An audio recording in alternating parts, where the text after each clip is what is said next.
Visible हूं या नहीं।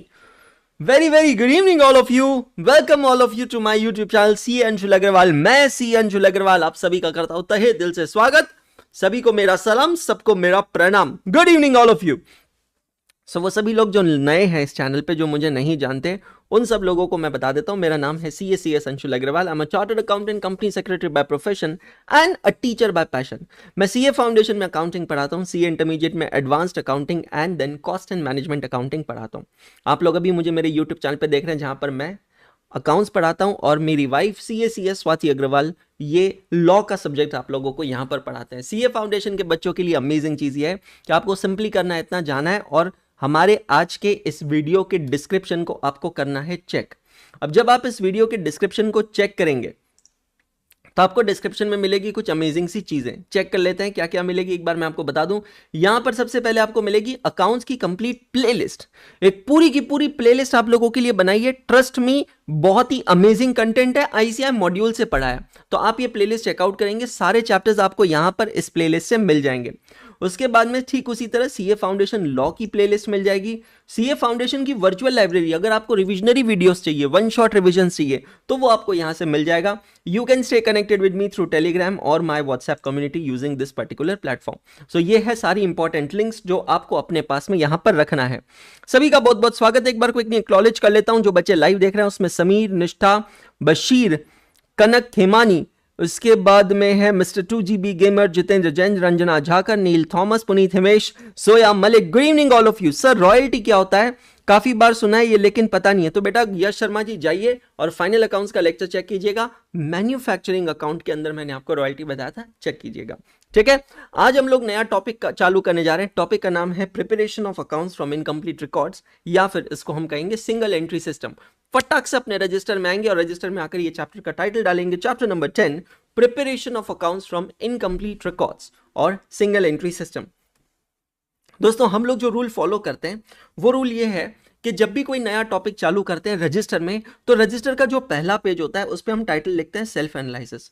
मतलब उस चैप्टर को पढ़ते समय कुछ भी इंपॉर्टेंट पॉइंटर्स अगर हमें मिलते हैं, कोई भी ऐसी चीज जो हमें लगता है कि हमें फ्यूचर में याद रखना चाहिए, हमें इसे रिवाइज करना चाहिए, every time whenever we revise this topic, तो हमें करना है सिर्फ इतना कि हमें सिर्फ जाकर ये सेल्फ एनालिसिस पेज पर वो पॉइंट को लिख देना है, वो कंसेप्ट को लिखना है, ताकि हम उस कंसेप्ट को हर बार रिवाइज कर सकें जब जब भी हमें ये चैप्टर रिवाइज करना है। ठीक है, आज का लेक्चर हम लोग क्या करने वाले हैं, आज का लेक्चर ना मैं आप लोगों के लिए ग्राउंड प्रिपरेशन करने वाला हूं कि सिंगल एंट्री सिस्टम जो चैप्टर है, ये चैप्टर है क्या एग्जैक्टली, हम क्या करेंगे, कैसे करेंगे, किस तरीके से करेंगे, वो A to Z ground preparation में आप लोगों के लिए करने वाला हूं आज की हमारी इस क्लास के अंदर।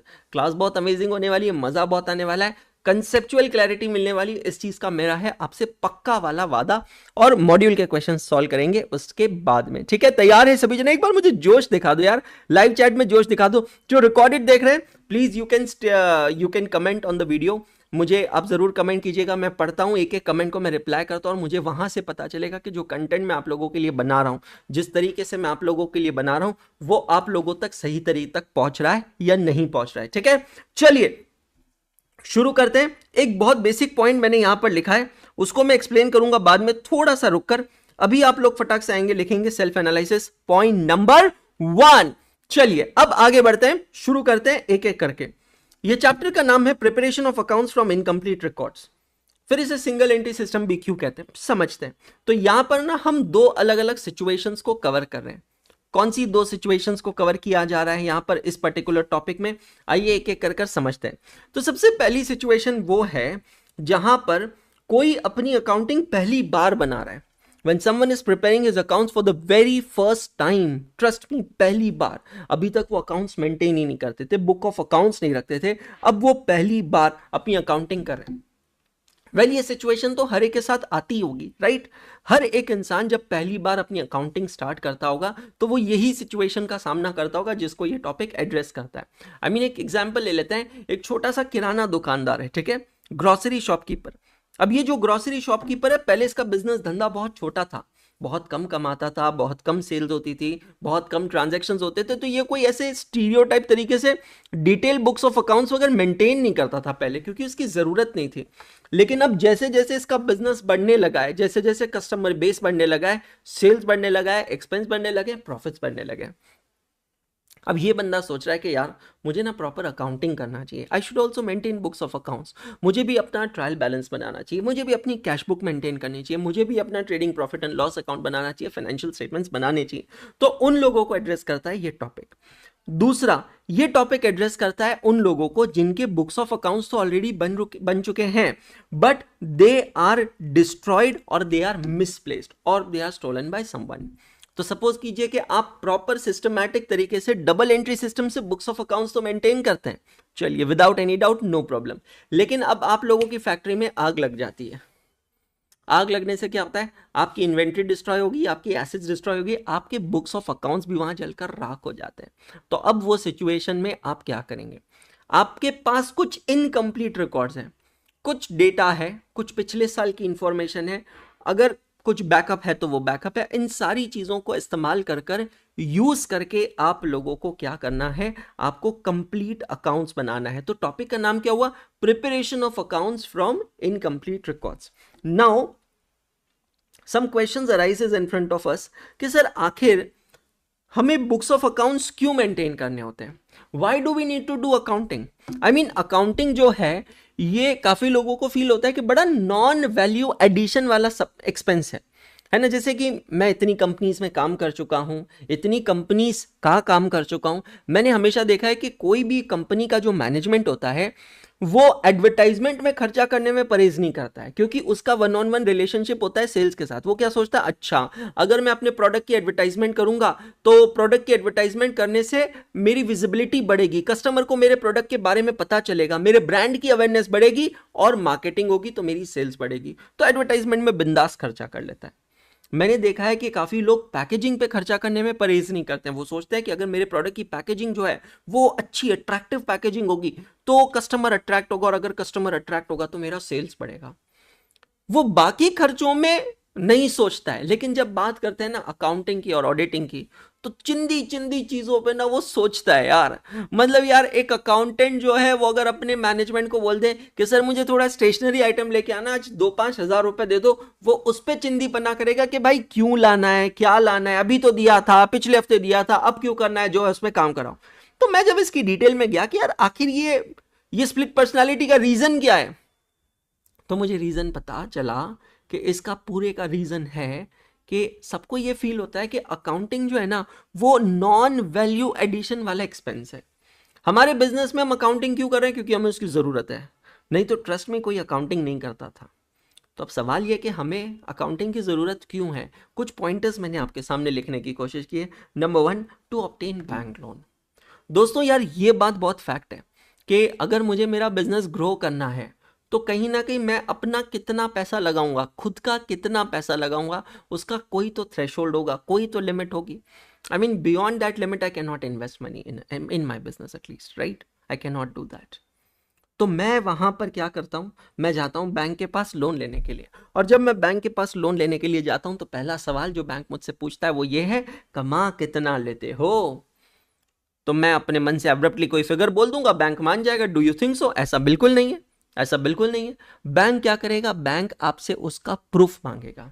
भाई साहब ये 6 फुट का जो इंसान खड़ा है ना, ये 6 फुट का इंसान जो भी कुछ कहे ये दुनिया उस पर भरोसा नहीं करती, बड़ी जालिम दुनिया है, निर्दयी समाज है। नहीं नहीं, ये भरोसा करती है कागज के पेपर पर जिस पे साइन किया होता है किसी चार्टर्ड अकाउंटेंट ने, जो ये सर्टिफाई करता है कि भाई साहब आपकी इतनी एसेट्स है, इतनी लायबिलिटीज है, इतनी इनकम्स है और इतनी एक्सपेंसेस है, और उसके बेसिस पर बैंक हमें लोन देता है। Why do we do accounting or we maintain books of accounts? To get investments and to get finance. For taxation compliances. अलग अलग लॉस हैं, उसमें से एक लॉ बना है income tax act 1961। Income tax act 1961 साफ कहता है कि भाई साहब अगर आपका टर्नओवर इतनी इतनी लिमिट के ऊपर बढ़ता है तो आपको compulsory books of accounts maintain करना पड़ेगा। और जब आप बुक्स ऑफ अकाउंट्स मेंटेन करेंगे तो आपको अकाउंटिंग करना पड़ेगा फॉर लीगल कंप्लायंसेस।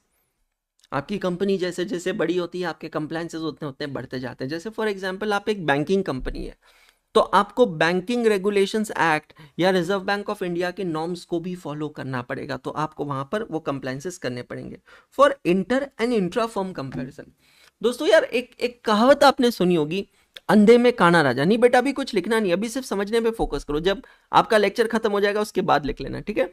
आपने कहावत सुनी होगी अंधे में काना राजा या अंधेर नगरी में काना राजा। इसका मतलब क्या है? तो इसका मतलब ये है कि एक शहर है जहां पर सब लोग अंधे हैं। अब उस शहर में एक काना इंसान है। काना इंसान मतलब जिसकी एक आंख खराब होती है, एक आंख सही होती है। अब उस अंधेर नगरी में वो जो काना इंसान है ना, जिसकी एक आंख सही है, वो काना इंसान राजा बनकर रहेगा वहां पे। क्यों?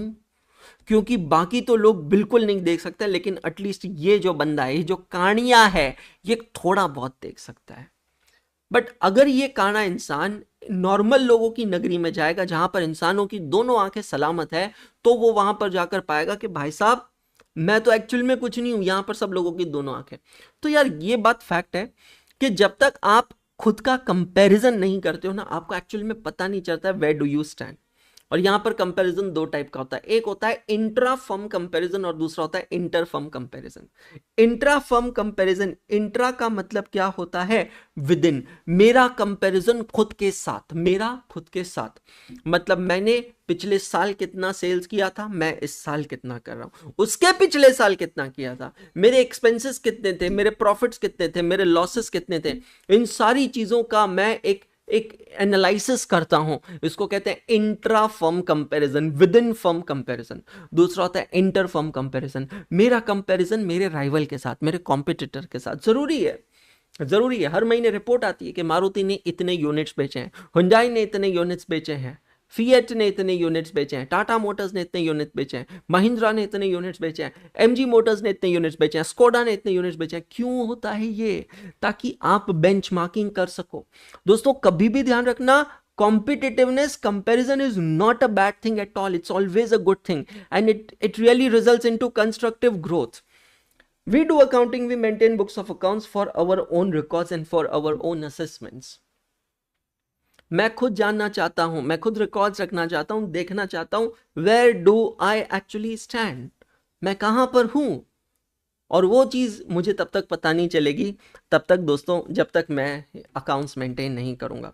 मतलब आपको ये सिंपल सी चीज़ समझना है कि बैंक में जब भी मैं कोई लोन लेने जाता हूं, बैंक प्राइमरीली दो चीज़ें देखती है। वैसे तो बहुत सारी चीज़ें देखती है, बट प्राइमरीली दो चीज़ें बैंक देखती है। नंबर वन, बोरोवर के बारे में, the details of the borrower and specially his income details, कि बोरोवर कौन है, उसके इनकम का सोर्स क्या है। अगर वो सैलरी से पैसा कमा रहा है तो उसका फॉर्म 16 मांगती है, जो कि सैलरी सर्टिफिकेट होता है। अगर वो कोई बिजनेस से पैसा कमा रहा है, उसका कोई बिजनेस है, दुकान है, फैक्ट्री है, कुछ है, तो वो उसका प्रॉफिट एंड लॉस और बैलेंस शीट मांगती है, आपका बैंक स्टेटमेंट मांगती है, आपने किस किस को इनवॉइसेस रेज किए हैं वो मांगती है, जीएसटी रिटर्न मांगती है, इनकम टैक्स रिटर्न मांगती है। मतलब ये पहली चीज जो बैंक देखा करती है वो क्या है? The income proof of the borrowers. और दूसरी चीज देखती है कि आप लोन किस पर्पस के लिए ले रहे हैं। से फॉर एग्जांपल आप हाउसिंग लोन ले रहे हैं, तो बैंक ये देखेगा कि आप जो प्रॉपर्टी खरीद रहे हैं वो प्रॉपर्टी कौन सी है, कैसी है, उसकी मार्केट वैल्यू क्या है, क्या वो प्रॉपर्टी पे किसी और का कोई लोन चल रहा है, और ये सारी चीजें देखकर फिर आपको लोन दिया जाएगा। वेल रियली स्पीकिंग दोस्तों, अगर मुझे ये सारी चीज़ें करनी है तो मुझे मेरे अकाउंट्स तो सही तरीके से बनाने पड़ेंगे, अकाउंटिंग करनी पड़ेगी। और अगर ये मुझे करना है तो मुझे उसके लिए सबसे पहले बेसिक्स पता होने चाहिए। अब वो बेसिक्स हम जो हैं आज की क्लास में यहाँ पर देखने वाले हैं, एग्जैक्टली वही बेसिक्स हम लोग यहाँ पर आज देखने वाले हैं, ठीक है। कोई भी एक्टिविटी जब हम करते हैं ना, तो हमारा माइंड सबसे पहले क्या करता है? Cost benefit analysis. ऐसा नहीं है अकाउंटिंग करना कोई सस्ता काम है, बिल्कुल नहीं, मैं कहूंगा ही नहीं सस्ता काम है। आपको अलग सॉफ्टवेयर चाहिए, आपको अलग हार्डवेयर चाहिए, आपको उस तरीके के लोग चाहिए, स्टेशनरी एक्सपेंस लगता है, बाकी खर्चा लगता है। और ये सब आप तभी करेंगे जब आपको फील होता है कि अच्छा अकाउंटिंग करने से मुझे मेरे बिजनेस में कुछ फायदा हो रहा है। अगर मुझे मेरे बिजनेस में कोई फायदा ही नहीं हो रहा है, so why will I spend my money and my time on accounting, correct. तो इन सब चीजों के लिए कुछ बेसिक चीजों को समझ लेते हैं। अब बेसिक चीजें यहां पर है क्या, हम लोगों को यहां पर आज क्या करना है? एकदम फंडामेंटल, एकदम बेसिक चीजें हम लोग समझते हैं। दोस्तों हमारे बिजनेस में सबसे पहले होते हैं ट्रांजैक्शंस। ट्रांजैक्शंस का मतलब होता है व्यवहार, व्यवहार का मतलब होता है लेन देन। मैं सबसे रिक्वेस्ट करूंगा कि जब मैं लाइव क्लास ले रहा हूं और अगर मैं कुछ नहीं लिखने के लिए कह रहा हूं तो मैं सजेस्ट करूंगा please don't waste your time in writing, because अगर आप लाइव क्लास अटेंड कर रहे हैं तो you are getting an opportunity कि आप मुझे लाइव सुन सकें और हम लोग यहाँ पे इंटरेक्ट कर सकें, and let's make the most out of this timing. Trust me, आप इसे एंजॉय करें और क्लास के बाद में फिर इसको पॉज करके आप आराम से लिख सकते हैं। ठीक है, क्या कहा मैंने? हमारे बिजनेस में सबसे पहले होता है ट्रांजैक्शन। ट्रांजैक्शन का मतलब क्या होता है? लेन देन। ठीक है, अब ये जो ट्रांजैक्शंस होते हैं, इन ट्रांजैक्शंस को हम लोग करते हैं रिकॉर्ड। क्या करते हैं? हम लोग इन ट्रांजैक्शंस को रिकॉर्ड करते हैं। कहां पर रिकॉर्ड करते हैं? जहां पर रिकॉर्ड करते हैं उसे हम कहते हैं books of accounts. In transactions को जहां पर लिखा जाता है, कैप्चर किया जाता है, उनको हम लोग कहते हैं बेटा जी बुक्स ऑफ अकाउंट्स। अब बुक्स ऑफ अकाउंट्स यहां पर दो टाइप के होते हैं। सबसे पहला जिसे हम कहते हैं primary book of account. Primary book of account is also known as book of prime entry.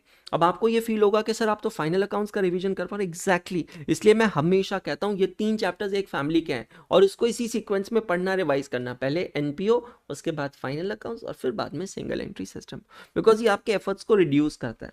Primary books of accounts also known as book of prime entry. तो प्राइमरी बुक्स ऑफ अकाउंट्स में primarily क्या क्या आता है? तो यहाँ पर हमने देखा है कैश बुक आता है, परचेज बुक आता है, सेल्स बुक आता है, परचेज रिटर्न बुक आता है, सेल्स रिटर्न बुक आता है, बिल्स रिसीवेबल बुक आता है और फिर बिल्स पेबल बुक आता है। और हमको पता है लास्ट में जिसका कोई नहीं होता है उसका जर्नल होता है, तो फिर हम यहां पर जर्नल भी बनाते हैं। समझ में आ रहा है? तो प्राइमरी बुक्स ऑफ अकाउंट्स के अंदर ये सारी चीजें मेंटेन्ड होती है, एब्सोल्युटली नॉट अ प्रॉब्लम। फिर ट्रांजैक्शंस एक बार प्राइमरी बुक्स ऑफ अकाउंट्स में रिकॉर्ड हो गए, उसके बाद हम उन्हीं ट्रांजैक्शंस को रिकॉर्ड करते हैं सेकेंडरी बुक्स ऑफ अकाउंट्स में। सेकेंडरी बुक्स ऑफ अकाउंट्स का मतलब होता है लेजर अकाउंट्स। हम अलग अलग लेजर अकाउंट्स को मेंटेन करते हैं और हर एक प्राइमरी बुक का कोई ना कोई सेकेंडरी बुक ऑफ अकाउंट होता है, सिवाय कौन से बुक के? कैश बुक के। क्योंकि कैश बुक का हम अलग से कोई कैश अकाउंट या बैंक अकाउंट मेंटेन नहीं करते हैं। Cash book plays a double role, वो हमारा प्राइमरी बुक भी होता है, वो हमारा सेकेंडरी बुक भी होता है। एक बार ये ट्रांजैक्शंस को आपने बुक्स ऑफ अकाउंट्स में रिकॉर्ड कर लिया, प्राइमरी बुक, सेकेंडरी बुक, उसके बाद क्या करते हैं? आप बनाते हैं ट्रायल बैलेंस। क्या बनाते हैं बेटा जी? Trial balance. Now what is a trial balance? It is a statement that contains the balances of the various ledger accounts. जिनका डेबिट बैलेंस होता है वो डेबिट में लिखे होते हैं, जिनका क्रेडिट बैलेंस होता है वो क्रेडिट में लिखे होते हैं, and it just gives you the arithmetical accuracy of your accounting. Trial balance कभी ये नहीं बताएगा कि आपकी अकाउंटिंग कंसेप्चुअली सही है या गलत है, वो नहीं बताएगा। हाँ, आपकी अकाउंटिंग अरिथमेटिकली सही है या नहीं है, मैथमेटिकली सही है कि नहीं, बस वही चीज आपको ट्रायल बैलेंस यहां पर बताएगा। अब ये ट्रायल बैलेंस जो होता है इसमें 2 साइड्स होती है। सबसे पहली जो साइड होती है उसको हम लोग कहते हैं डेबिट साइड। डेबिट साइड में वो लेजर अकाउंट्स होते हैं, ध्यान से समझना। मैं आज का लेक्चर एक इन्वेस्टमेंट लेक्चर समझ रहा हूं, बिकॉज डायरेक्ट क्वेश्चन पे जाऊंगा कुछ समझ नहीं आएगा। ये इन्वेस्टमेंट बहुत जरूरी है। Debit side of trial balance में वो लेजर अकाउंट्स होते हैं जिनका डेबिट बैलेंस होता है, तो ledger accounts with debit balances. अब जरा ये सोचिए दोस्तों कि आखिर वो कौन से लेजर अकाउंट्स होते हैं जिनका डेबिट बैलेंस होता है? 2 टाइप के लेजर अकाउंट्स होते हैं जिनका डेबिट बैलेंस होता है, एक एक्सपेंसेस और दूसरा एसेट्स। तो ये चीज हमेशा ध्यान रखना कि लेजर अकाउंट्स में से वो कौन से लेजर अकाउंट्स होते हैं जिनका डेबिट बैलेंस होता है एक्सपेंसेस का, खर्चों का डेबिट बैलेंस होता है, और दूसरा एसेट्स का डेबिट बैलेंस होता है। समझ में आया? एक्सपेंसेस एंड एसेट्स, इनका हमेशा डेबिट बैलेंस होता है। लेजर अकाउंट में दूसरी साइड होती है, उसको हम कहते हैं क्रेडिट साइड। क्रेडिट साइड का मतलब होता है ledger account with credit balances. अब वो कौन से लेजर अकाउंट होते हैं जिनका क्रेडिट बैलेंस होता है, हुआ करता है? तो यहां पर आते हैं इनकम्स, और इनकम्स के साथ में आती है लाइबिलिटीज, है ना। इनकम्स एंड लाइबिलिटीज अकाउंट का हमेशा कैसा बैलेंस होता है? क्रेडिट बैलेंस होता है। एक्सपेंसेस और एसेट अकाउंट का हमेशा कैसा बैलेंस होता है? डेबिट बैलेंस होता है। क्लियर हुआ? ट्रायल बैलेंस हम लोगों ने बनाया, उसके बाद में हम लोग यहां पर बनाते हैं इस ट्रायल बैलेंस को यूज करके फाइनेंशियल स्टेटमेंट्स। लेकिन ट्रायल बैलेंस बनाने के बाद और फाइनेंशियल स्टेटमेंट्स बनाने से पहले हम यहां पर कुछ चीजें करते हैं। जैसे कि हम यहाँ पर बैंक रिकंसिलिएशन स्टेटमेंट बनाते हैं अगर जरूरत पड़ती है तो, मतलब अगर मेरे कैशबुक का बैलेंस मेरे पासबुक के बैलेंस से मैच कर रहा है तब तो कोई प्रॉब्लम नहीं है भाई लोगों, लेकिन अगर मेरे कैशबुक और पासबुक का बैलेंस आपस में मैच नहीं कर रहा है तो फिर यहां पर स्ट्रॉन्ग प्रॉब्लम है और फिर मुझे उसको एक्सप्लेन करना पड़ता है और उसको एक्सप्लेन करने के लिए एक स्टेटमेंट बनाना होता है जिसका नाम है बैंक रिकंसिलिएशन स्टेटमेंट। अगर मेरे ट्रायल बैलेंस में कुछ गलतियां हैं, प्लीज अंडरस्टैंड, ट्रायल बैलेंस कभी भी कंसेप्चुअल एरर्स को कैप्चर नहीं कर सकता, वो उसमें इनकेपेबल है। Trial balance will be able to capture only and only arithmetical accuracy, है ना। तो आप फिर वहां पर रेक्टिफिकेशन ऑफ एरर्स करेंगे, आप वहां पर ईयर एंडिंग डेट पर पास करेंगे कुछ क्लोजिंग या फिर कुछ एडजस्टमेंट एंट्रीज। अब अगर मैं क्लोजिंग एंट्रीज की बात करता हूं तो यहां पर आती है entry of depreciation, adjustment entry of closing stock. Adjustment entries की बात करता हूं तो प्रीपेड एक्सपेंसेस, आउटस्टैंडिंग एक्सपेंसेस, ये सारी लिस्ट हमने फाइनल अकाउंट्स के टॉपिक में देखी है। आप ये सारी एंट्रीज पास करते हैं और ये एंट्रीज पास कर लेने के बाद आप बनाते हैं फाइनेंशियल स्टेटमेंट्स। ये जो फाइनेंशियल स्टेटमेंट्स आप बनाते हैं, इन फाइनेंशियल स्टेटमेंट्स के बनाने के दो प्राइमरी ऑब्जेक्टिव्स हैं, ये भी हमने लास्ट टॉपिक में फाइनेंशियल स्टेटमेंट में देखे हैं। What are the two objectives, primary objectives of preparation of financial statements is to ascertain financial performance। जब मैं कहता हूं फाइनेंशियल परफॉर्मेंस तो परफॉर्मेंस का मेरा मतलब होता है with profitability, and number 2 is to ascertain financial position।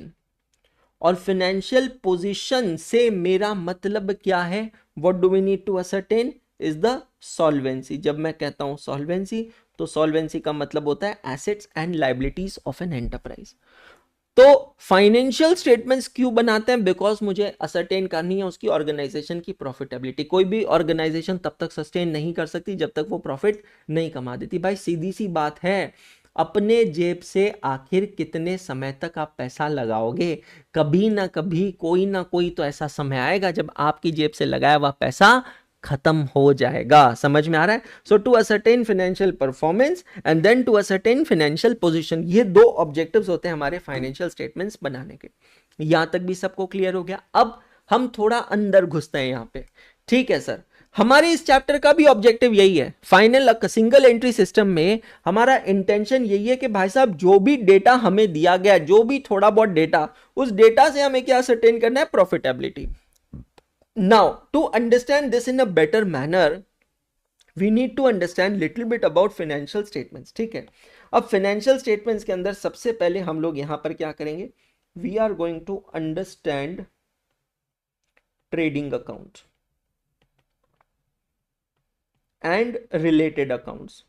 तो सबसे पहले हम समझेंगे ट्रेडिंग अकाउंट्स को और उससे जुड़े हुए, उससे रिलेटेड जो लेजर अकाउंट्स होते हैं ना, उनको हम लोग यहां पर समझने वाले हैं।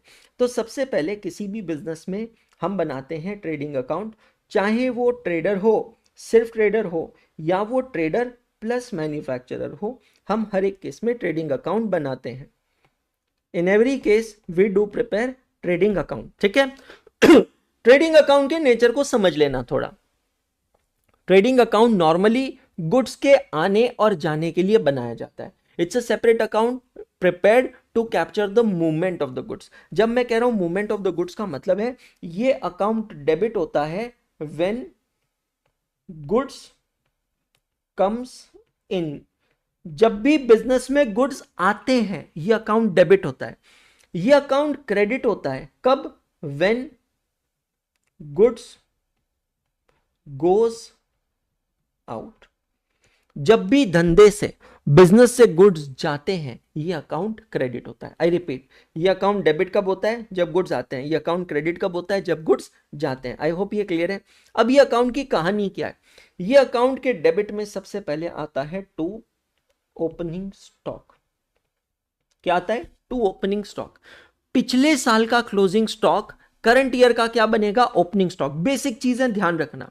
क्या कहा मैंने, पिछले साल का क्लोजिंग स्टॉक करंट ईयर का क्या बनेगा, ओपनिंग स्टॉक। ठीक है, फिर यहां पर आएंगे to purchases minus purchase return. तो परचेज माइनस परचेज रिटर्न जो होता है ना, उसको हम लोग कहते हैं नेट परचेजेस। क्या कहते हैं बेटा जी? Net purchases. तो नेट परचेजेस मतलब purchases after deducting purchase returns. फिर यहां पर डेबिट में आते हैं डायरेक्ट एक्सपेंसेस। अब जब मैं परचेजेस की बात कर रहा हूं ना, तो परचेजेस से रिलेटिंग मुझे यहां पर आपको एक सेपरेट अकाउंट समझाना है, जो मैं आपको समझाऊंगा, वेट करते हैं। फिर आता है डायरेक्ट एक्सपेंसेस। डायरेक्ट एक्सपेंसेस का मतलब क्या है? ये वो एक्सपेंसेस होते हैं जिसके बिना आप बिजनेस कर ही नहीं सकते, मतलब most vital, most essential, most important expenses, जिनके बिना धंधा करना पॉसिबल ही नहीं है। इनडायरेक्ट एक्सपेंसेस मतलब क्या? जो हमारे बिजनेस के सपोर्ट एक्सपेंसेस होते हैं। अगेन ये सब हमने फाइनल अकाउंट्स में डिटेल में देखा है। फिर क्रेडिट में हम लोग लिखते हैं बाय सेल्स। जब मैं कहता हूं परचेजेस, तो परचेजेस मतलब कैश प्लस क्रेडिट। और जब मैं कहता हूं सेल्स, तो सेल्स का भी मतलब क्या हो गया? Cash cell plus credit sale. एक सेकेंड, थोड़ी सी मुझे यहां पर जगह बनानी पड़ेगी। टू परचेजेस, इतने में आप समझ जाएंगे, कैश प्लस क्रेडिट, ठीक है।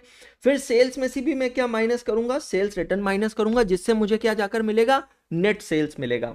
फिर मेरे पास हो सकता है कुछ गुड्स मैंने ड्रॉइंग्स किए हैं, मतलब I would have taken goods for my personal consumption, personal use.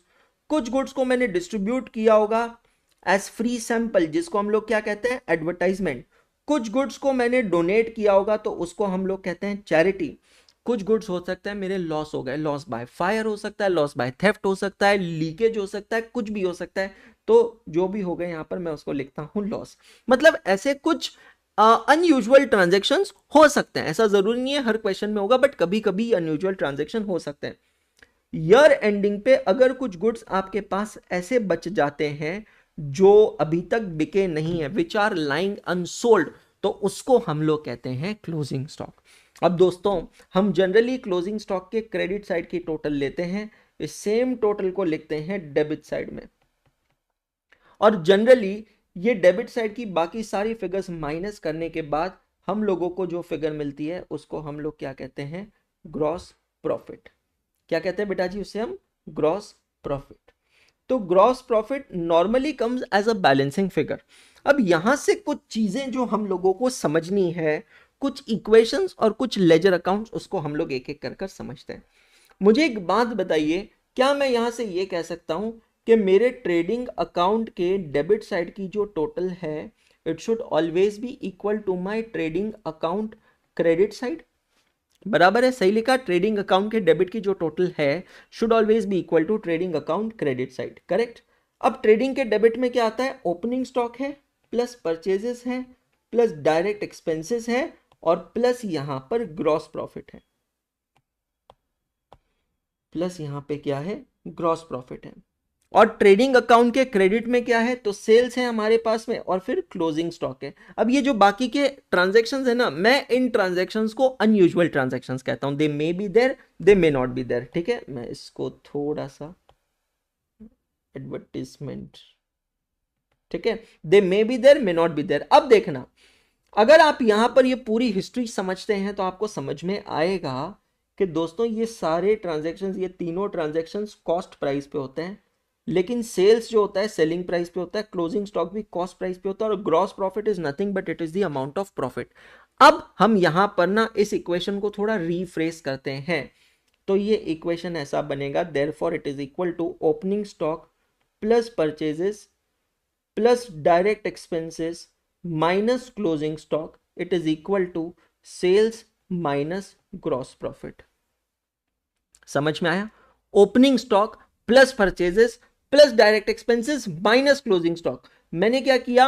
वो सभी अमाउंट जो कॉस्ट प्राइस पे एक्सप्रेस्ड है उनको एक साथ ले लिया, एक जगह पर ले लिया, it is equal to sales minus gross profit. और आपको पता है, क्या आप जानते हैं कि इसको हम टेक्निकली क्या कहते हैं? नहीं पता है तो मैं आपको बताता हूं। It is technically known as cost of goods sold.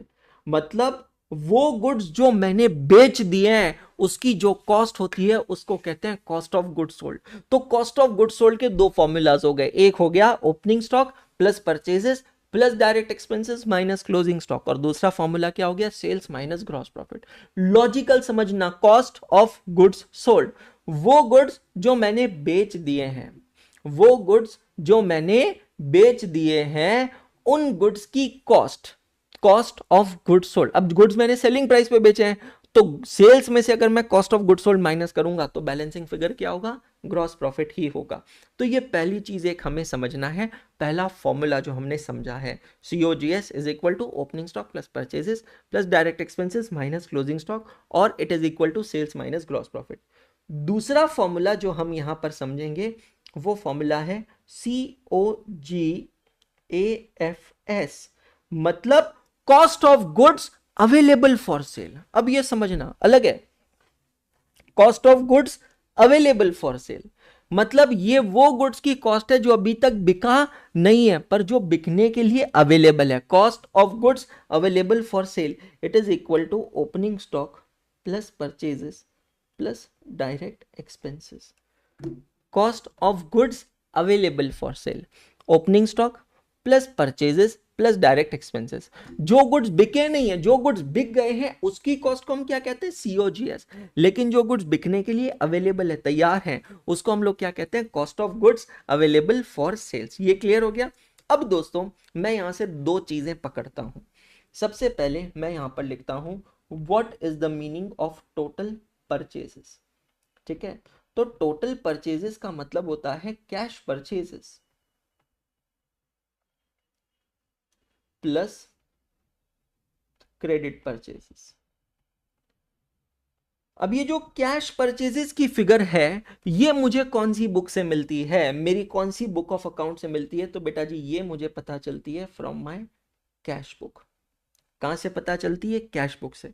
और क्रेडिट परचेजेस की जो फिगर है ये मुझे परचेज बुक से भी पता चल सकती है, या फिर मैं इसके लिए यहां पर बनाऊंगा एक अकाउंट जिसका नाम है क्रेडिटर्स अकाउंट। कौन सा लेजर अकाउंट बनाऊंगा बेटा जी, मैं क्रेडिटर्स अकाउंट। तो अब जो नेक्स्ट लेजर अकाउंट मैं आपको सिखाने वाला हूं, आपको समझाने वाला हूं, वो लेजर अकाउंट का नाम है क्रेडिटर्स अकाउंट। क्या नाम है बेटा जी, क्रेडिटर्स अकाउंट। अब ये जो क्रेडिटर्स अकाउंट है इसको, इसके नेचर को समझते हैं। क्रेडिटर का मतलब क्या है, क्रेडिटर वो पर्सन होता है जिसको मुझे पैसा देना है। मतलब इस अकाउंट का नेचर क्या हुआ, पर्सनल अकाउंट। और पर्सनल अकाउंट में ये कौन सा अकाउंट है, is it an asset account और is it a liability account, तो ये होता है लायबिलिटी अकाउंट। तो ये पर्सनल अकाउंट है, लेकिन पर्सनल अकाउंट में भी दो टाइप के लोग होते हैं, एक जिनसे पैसा लेना है, दूसरा जिनको पैसा देना है। क्रेडिटर कौन होते हैं, जिनको पैसा देना है, तो क्योंकि जिनको पैसा देना है तो वो मेरी होगी लायबिलिटी, इसीलिए हम इसको कौन सा अकाउंट कहेंगे बेटा जी, लायबिलिटी का। बहुत बेसिक से समझा रहा हूं, ट्रस्ट मी, पूरा यूट्यूब खंगाल लेना, इतनी बेसिक से आपको कहीं पर भी नहीं मिलेगा, ये मेरी गारंटी आपसे है ना। अब क्योंकि ये लायबिलिटी अकाउंट है तो इसका कैसा बैलेंस होता है, क्रेडिट बैलेंस होगा। कैसा बैलेंस होगा, क्रेडिट बैलेंस। किसी भी लेजर अकाउंट में दो टाइप के बैलेंसेस होते हैं। If debit side of a ledger account is greater than credit side of a ledger account, an account is said to have what type of balance? An account is said to have debit balance. But if a ledger account's credit side is greater than the debit side of a ledger account, then an account is said to have what type of balance? Credit balance. समझ में आया कहानी debit balance की, credit balance की। बाकी हमने देखा है कि डेबिट बैलेंस किसका होता है, एक्सपेंसेस और एसेट्स का, क्रेडिट बैलेंस किसका होता है, लायबिलिटीज और इनकम्स का। Now creditor account personal account है। पर्सनल अकाउंट ऐसा अकाउंट जिसको मुझे पैसा देना है, तो मुझे जिसको पैसा देना है मतलब वो है लायबिलिटी। ठीक है, अब क्रेडिटर्स अकाउंट में मैंडेटरी ट्रांजैक्शंस क्या क्या होते हैं उसको लिख लेते हैं। कंपलसरी, तो आपके पास में यहां पर ओपनिंग क्रेडिटर्स हो सकते हैं, बाय बैलेंस ब्रॉट डाउन, ये मेरे क्या हुए, ओपनिंग क्रेडिटर्स। तो पिछले साल के क्लोजिंग क्रेडिटर्स इस साल के क्या बन जाएंगे, ओपनिंग क्रेडिटर्स। फिर यहां पर होगा टू बैलेंस कैरीड डाउन, ये बेटा जी मेरे क्या होंगे, ये होंगे मेरे closing creditors. Opening creditors, closing creditors. दो और ट्रांजैक्शन मैंडेटरी है क्रेडिटर्स अकाउंट में जो आएंगे। एक है क्रेडिट परचेज। अब अपने दिमाग में जर्नल एंट्री बनाइए, क्रेडिट परचेज इसकी जर्नल एंट्री क्या होगी? Purchase account debit to creditors account credit, तो बाय परचेज अकाउंट। और दूसरा मैंडेटरी ट्रांजैक्शन जो होगा, मतलब ये जो चीजें मैं बता रहा हूं इसको बहुत अच्छे से नोट करना, बिकॉज हर एक क्वेश्चन में ये आने वाला है। फिर जब हम क्रेडिटर से गुड्स खरीदते हैं, उधारी पे खरीदते हैं, तो हम उसको बेशक पेमेंट भी करेंगे। अब ये पेमेंट कैश से भी कर सकते हैं, हम बैंक से भी कर सकते हैं, या हम बिल्स ऑफ एक्सचेंज के थ्रू भी कर सकते हैं। तो क्रेडिटर को हम लोग क्या देंगे? बिल्स पेबल देंगे। तो उस केस में एंट्री क्या होती है? Creditors account debit to cash account, अगर चेक वगैरह दिया है तो बैंक अकाउंट, नहीं तो बिल्स पेबल अकाउंट। समझ में आ रहा है?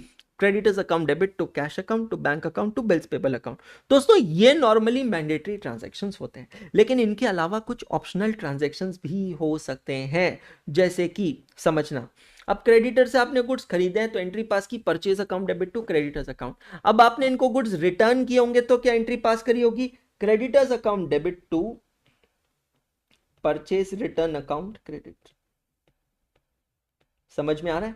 गुड्स खरीदा है तो परचेजेस, गुड्स रिटर्न किया है तो परचेज रिटर्न। ठीक है। और क्या ट्रांजैक्शन हो सकता है? सर क्रेडिटर ने हमें डिस्काउंट अलाउ किया होगा, तो डिस्काउंट हमारे लिए डिस्काउंट रिसीव्ड है, क्रेडिटर के लिए डिस्काउंट अलाउड है, तो मेरे लिए तो फायदा हो गया, डिस्काउंट रिसीव्ड। तो मेरी एंट्री क्या होगी? Creditors account debit to discount received account credit. समझ में आ रहा है? Creditor account debit to discount received account. तो ऐसे कुछ ट्रांजैक्शंस यहां पर क्रेडिटर अकाउंट में आते हैं। लेकिन अब अभी नहीं, बट क्वेश्चंस करते समय क्वेश्चंस के साथ साथ हम लोग यहां पर रेफर करेंगे कि दोस्तों क्रेडिटर्स अकाउंट जो है इसका भी एक रिलेटेड अकाउंट है, और वो जो रिलेटेड अकाउंट है उसका नाम है बिल्स पेबल्स अकाउंट। क्या नाम है? Bills payables account. Bills payable account का नेचर क्या है? ये भी है बेटा जी पर्सनल अकाउंट, क्योंकि ये पर्सनल अकाउंट है और बिल्स पेबल मेरी होती है लाइबिलिटी।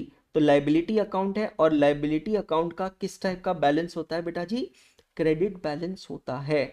मैं अभी बिल्स पेबल अकाउंट नहीं कैप्चर कर रहा हूं क्योंकि वो हम क्वेश्चन के साथ में कैप्चर करेंगे, बट अपने दिमाग में एक चीज बनाकर रखो, फिट कर कर रखो कि क्रेडिटर्स अकाउंट का लिंक किसके साथ निकलेगा? बिल्स पेबल के साथ निकलेगा। समझ में आ रहा है? तो बिल्स पेबल मतलब, फिर अब आपके दिमाग में यहाँ पे बिल्स ऑफ एक्सचेंज टॉपिक पूरा अच्छे से होना चाहिए। फिर आपको सब पता होना चाहिए कि भाई साहब बिल्स ऑफ एक्सचेंज के अंदर क्या क्या होता है। बिल ऑनर भी होता है, डिसऑनर भी होता है, बिल एंडोस भी होता है, बिल रिटायर भी होता है, बिल रिन्यू भी होता है, सेंड फॉर कलेक्शन भी होता है। वो सारी चीजें और उसकी एंट्री आपके दिमाग में होनी चाहिए। अब अगर किसी के दिमाग में नहीं भी है तो मैं रेकमेंड करूंगा कि अगले लेक्चर से पहले, before tomorrow's lecture, you should sit and revise the topic of bills of exchange. अब जैसे हमने ये कहानी देखी है दोस्तों टोटल परचेजेस की, ठीक उसी तरह हम यहां पर कहानी देखेंगे हमारे टोटल सेल्स की। जैसे मैंने कहा total purchases equal to cash purchases plus credit purchases, ठीक उसी तरह total sales also is equal to cash sales. अब कैश सेल की फिगर मुझे कौन से बुक से मिलेगी? कैश बुक से, प्लस यहां पर मैं ऐड करूंगा क्रेडिट सेल्स। अब क्रेडिट सेल्स की फिगर मुझे कहां से मिलेगी? तो बेटा जी एक तो मुझे ये फिगर मिलेगी सेल्स बुक से, और दूसरी मुझे ये फिगर मिलेगी कहां से? डेटर्स अकाउंट से। कौन से लेजर अकाउंट से? डेटर्स लेजर अकाउंट से मिलेगी। तो अब हम अगला लेजर अकाउंट कौन सा बनाना सीखेंगे? Debtors account. Next ledger account will be debtors account. ठीक है, चलो इसको मैं सब साफ करता हूं ताकि अब हम इसको अच्छे से समझें। अब समझना, डेटर्स अकाउंट, डेटर, डेटर कौन होता है? जिससे मुझे पैसा लेना है। डेटर भी एक इंसान है, क्योंकि इंसान है तो पर्सनल अकाउंट। पर्सनल अकाउंट में ये कौन सा अकाउंट है? Asset account. और एसेट अकाउंट का कैसा बैलेंस होता है बेटा जी? डेबिट बैलेंस होता है। इसका रिलेटेड अकाउंट कौन सा हो गया? Bills receivable account. Bills receivable account personal account में एसेट अकाउंट है, और इसका डेबिट बैलेंस होता है।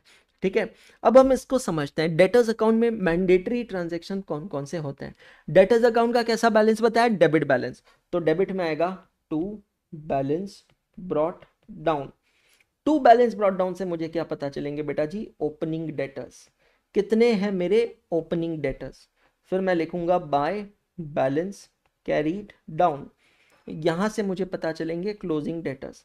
पूरे बेसिक्स मेरे आज खत्म नहीं होंगे, कल की क्लास में भी कुछ देर बेसिक्स चलेंगे, फिर हम कुछ बेसिक क्वेश्चंस पे जाएंगे, ठीक है।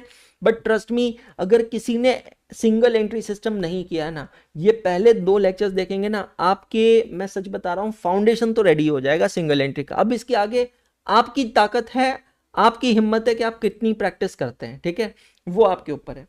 अब डेटर्स हैं तो लिहाजा मैंने इनको क्रेडिट सेल किया होगा, तो एंट्री क्या होती है क्रेडिट सेल की, debtors account debit to sales account. ये भी मैंडेटरी ट्रांजैक्शन में आ जाएगा, debtors account debit to sales account. और सर्टनली मुझे डेटर से कुछ पैसा मिला होगा, कलेक्शन फ्रॉम डेटर्स जिसे हम कहते हैं, उसकी एंट्री क्या होती है, cash account debit, bank account debit और bills receivable account debit to debtors account credit. अब कुछ ऑप्शनल ट्रांजैक्शंस यहाँ पे होंगे, भाई मैंने अगर सेल किया तो सेल्स रिटर्न भी होगा, एंट्री क्या होगी, sales return account debit to debtors account credit. I repeat, sales return account debit to debtors account credit. उसके बाद में हमने डेटर्स को कुछ डिस्काउंट अलाउ किया होगा, discount allowed account debit to debtors account credit, discount allowed account debit to debtors account credit, correct. तो ये बेसिक चीजें समझना है, बहुत ज्यादा जरूरी। क्लियर हुआ, पक्का। बस थोड़े से मेरे बेसिक्स और बचे हैं, then we are good to go and start the questions like this. आराम से इस तरीके से फड़ाको तरीके से हम लोग क्वेश्चन सॉल्व करेंगे, करेक्ट।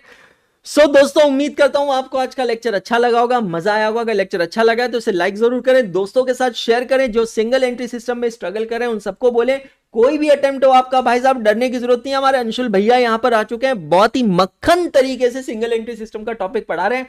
मॉड्यूल के पूरे क्वेश्चन हम लोग सॉल्व करेंगे, टारगेट रख रहे हैं इस हफ्ते में सिंगल एंट्री सिस्टम को खल्लास करने का, खत्म करने का, करेक्ट। आप लोग जो मैंने यहां पर स्क्रीन पे लिखा है इसको आप अपने पास नोट डाउन करते रहिएगा, अपने रजिस्टर्स मेंटेन करते रहिएगा। क्वेश्चन सॉल्व करेंगे आईसीआई मॉड्यूल से, करेक्ट। कहां से, आईसीआई मॉड्यूल से।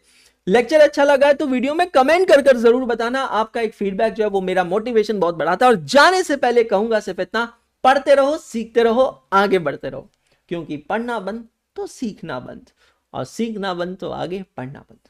Good night.